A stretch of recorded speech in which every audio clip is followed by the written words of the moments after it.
আমি রাত্রের বেলা ওই কাফনটা চুরি করতে যাই। কবরের কাছে গিয়া যখন আমি কবরটা খনন করলাম, কবরটা খনন করার পর যখন আমি কবরের ভিতরে ঢুকে গেলাম, কবরের ভিতরে ঢুকার পর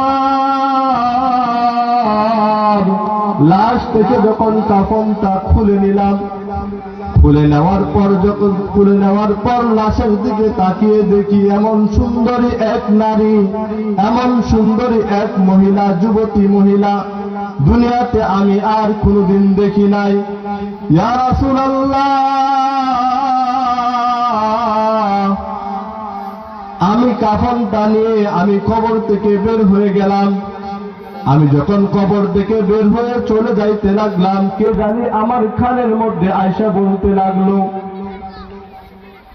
যে তুমি আজকে এমন এক সুন্দরী যুবতী তুমি এখানে রেখে চলে যাইতেছ, তুমি যদি ইচ্ছা করো তাহলে তোমার খায়েশা তার সাথে মিটাইতে পারবা, তুমি তার সাথে তোমার খায়েশা মিটাইতে পারবা।